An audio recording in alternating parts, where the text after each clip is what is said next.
Welt gebaut wird. Wir bauen heute die schönsten Straßen, gewaltige Anlagen, industrielle Art, neue... Den Frieden wollen wir, aber diese ununterbrochene Entrückung lehnen wir.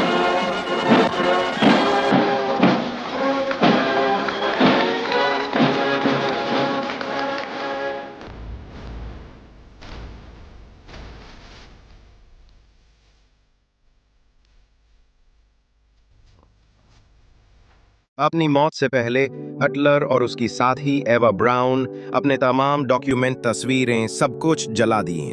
Hitler चाहता था कि उसके बाद उसकी कोई निशानी बाकी न रहे। हिटलर की मौत से पहले किसी को कुछ खबर न थी कि हिटलर की मौत से पहले बैंकर में क्या कुछ हुआ। लेकिन अब 70 साल बाद फ्रांसीसी ऑफिसर कमांडर रेमोन रोज, जो अब इस दुनिया में नहीं है, और कुछ जाती डॉक्यूमेंट सामने आए हैं जो हिटलर के आखिरी चंद अहम लम्हात को ज्यादा बेहतर समझने का मौका देते हैं। बैंकर का माहौल कैसा था? हिटलर अपनी मौत के 24 घंटे पहले एवा ब्राउन से शादी क्यों की? हिटलर के आखिरी दिनों में उसका कौन सा करीबी साथी हिटलर को धोखा दे गया? और सबसे ज्यादा वो क्या चीज थी जिससे अलाइड फोर्सेस को पता चला कि ये डेथ बॉडी हिटलर की ही है?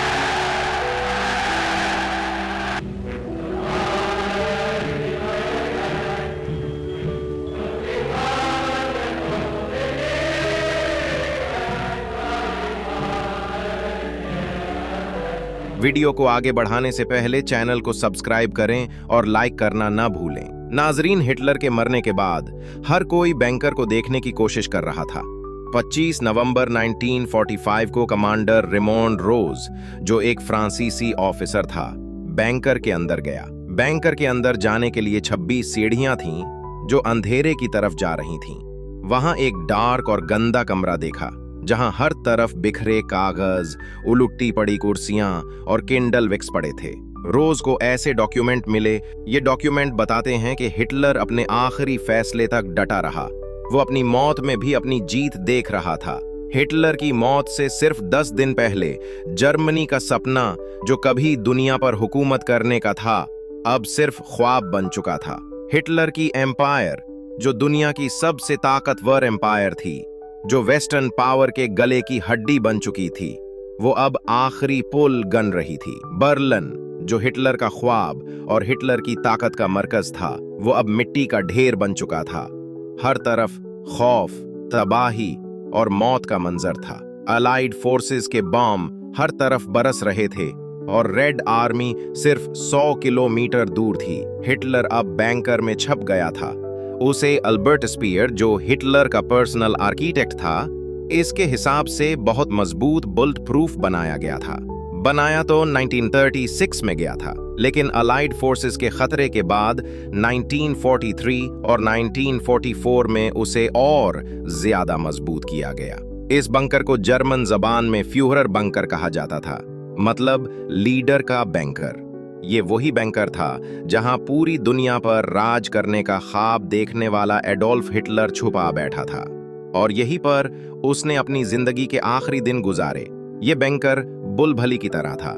छोटे छोटे कमरे थे जहां दम घुटने जैसा एहसास आता था। इस बंकर में हिटलर की 3 प्राइवेट स्पेस थीं, जिनमें एक मीटिंग रूम, जहां वो रोजाना 2 बार मिलिट्री ऑपरेशन के लिए मीटिंग रखता था। दूसरा छोटा कमरा एवा ब्राउन के लिए, जहां शील्ड बाथरूम भी था। उस बंकर का माहौल डिप्रेशन और खौफ से भरा हुआ था। जमीन के नीचे होने की वजह से हवा के लिए एक मैकेनिकल वेंटिलेशन सिस्टम था जो हर वक्त शोर करता रहता था। ये शोर न सिर्फ जिस्मानी बेआरामी का बायस बनता था, बल्कि जैसे मेंटल टॉर्चर भी था। आखिरी 10 दिनों में हिटलर न सिर्फ जिस्मानी बल्कि जहनी तौर पर भी टूट चुका था। इसे पार्किंसन डिजीज यानी हाथ कांपने वाली बीमारी लग चुकी थी। वो अपनी इस बीमारी को छुपाने के लिए अपना उल्टा हाथ जेब में रखता था, या सिर्फ ऐसी कंडीशन में मिलता था कि सामने वाले को खबर ना हो सके। आखिरी 10 दिनों में उसका हाथ मुसलसल कांपता था और उसे चलने में मुश्किल होती थी। डॉक्टर का कहना था कि आखिरी दिनों में हिटलर का चेहरा इतना थका हुआ और सफेद नजर आ रहा था कि वो अपनी उम्र से 10 से 15 साल बड़ा लगता था। इन दिनों में जो भी ऑफिसर इससे मिलते तो उसकी बिगड़ी हालत देखकर चौंक जाते। इतनी हद तक कि बैंकर में मौजूद हिटलर का पर्सनल डॉक्टर थियोडोर मोरल रोजाना उसे ग्लूकोज और विटामिन के इंजेक्शन लगाता था। लेकिन यह सब कुछ इसकी सेहत को सुधारने के लिए काफी न था। हिटलर का कांपता हाथ उसकी नाकामी की सबसे बड़ी वजह था। रोज सुबह एक मिलिट्री मीटिंग होती थी जिसमें उसके जनरल उसे बर्लिन के हालात के बारे में बताते रहते थे, जिनमें बर्लिन पर हिटलर का आहिस्ता आहिस्ता कंट्रोल खत्म होने की खबरें हिटलर को परेशान कर रही थीं। हिटलर की नेचर थी कि वो आसानी से किसी पर भी भरोसा न करता था।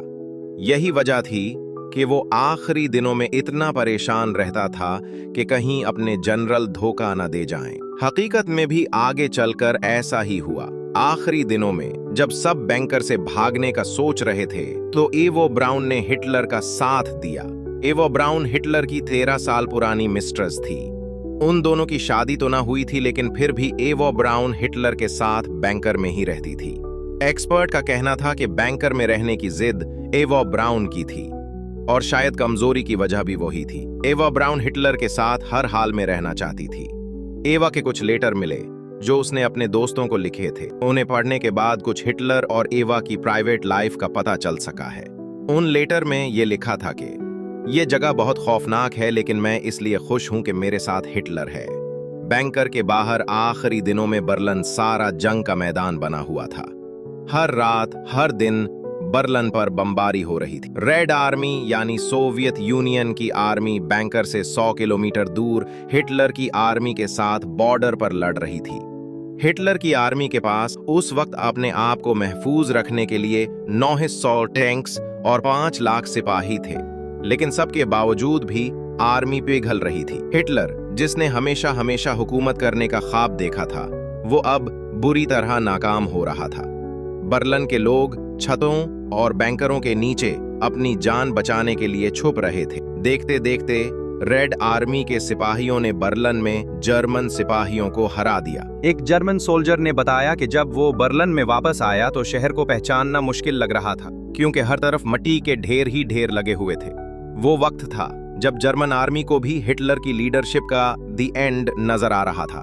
हिटलर की मौत से कुछ दिन पहले एक और ड्रामा हुआ। हेरमन गोरिंग, जो जर्मन फोर्सेस का चीफ था, उसने अपनी नीयत जाहिर की कि वो पावर हासिल करना चाहता है। जो हिटलर का करीबी साथी भी था, हिटलर जिसे मुख्तलिफ पोजीशनें दे चुका था, जिसे 1933 में हिटलर ने एयर मिशनरी का इंचार्ज बनाया, 1935 कमांडर चीफ, 1936 में 4 एयरप्लेन का इंचार्ज बनाया था और फिर 1941 में अपना जानशीन डिप्टी का ओहदा दिया। हिटलर के बाद गोरंग ही को कंट्रोल संभालना। गोरंग समझ रहा था हिटलर बर्लिन में फेल है और अब लीडरशिप का कंट्रोल मेरे हाथ में आना चाहिए। इसने हिटलर को मैसेज भेजा कि अब अगर हिटलर मजीद फैसला नहीं कर सकता तो कंट्रोल मेरे हाथ में दे। ये मैसेज देखकर हिटलर, जो पहले ही डिप्रेशन में था, गुस्से से आग बगोला हो गया। उसने गोरंग को तमाम पोजीशनों से हटा दिया, उसे गद्दार डिक्लेयर करके गिरफ्तार करवा दिया, जिसे चंद लम्हों में ही सजा मौत सुना दी गई। लेकिन इस सजा से पहले ही उसने जहर खाकर अपनी जान दे दी। एक तरफ रेड आर्मी बर्लिन में दाखिल हो रही थी तो दूसरी तरफ हिटलर का करीबी साथी गद्दारी कर गया था। ये सारा माहौल हिटलर को वो सब करने पर मजबूर कर रहा था जिसका हिटलर ने कभी सोचा भी ना था। 29 अप्रैल 1945 को हिटलर ने अपने आसपास के लोगों को बुलाकर कहा कि वक्त आ चुका है। रात 1 बजे अपने पर्सनल पुराने साथी एवा ब्राउन से शादी कर ली। ये शादी इसी बंकर में 2-3 ऑफिसर्स के सामने हुई। शादी के बाद उसने अपनी सेक्रेटरी को बुलाया और उसे अपनी वसीयत लिखने को कहा, जिसमें हिटलर के अल्फाज थे कि मैं और मेरी बीवी एवा मौत को चुनते हैं। हमारे लिए सरेंडर की शर्मिंदगी से बेहतर अपनी मौत है। दोपहर 3 बजे अपने ब्लॉन्डी नामी कुत्ते को जहर दिया और एवा के साथ कमरे में चला गया। शादी से ठीक 24 घंटे बाद दोनों ने कमरे में ही अपनी जिंदगी खत्म कर ली। हिटलर ने पिस्तौल से अपनी जान खत्म की, जबकि एवा ने कैप्सूल खाकर मौत को गले लगाया। हिटलर अपने पीछे कोई भी निशानी न छोड़ना चाहता था। मौत से पहले दोनों ने तस्वीरें, डॉक्यूमेंट जला दिए और आखिर में जिस्मों को भी जलाने का कह दिया। उससे ये जाहिर होता है कि हिटलर मरने के वक्त तक अपने आप को दुश्मन के हवाले करना नहीं चाहता था। इतनी हद तक कि सोवियत सिपाही लाश पर कब्जा करके दुनिया को ट्रॉफी के तौर पर भी न दिखा सके। उसके लिए इसने अपनी लाश जलाने का कहा। जब रेड आर्मी बंकर में पहुंची तो सिर्फ जली हुई मिट्टी मिली। उम्मीद है कि ये वीडियो आपको पसंद आई होगी। ऐसे वीडियोस देखने के लिए चैनल को सब्सक्राइब करें और लाइक करना न भूलें।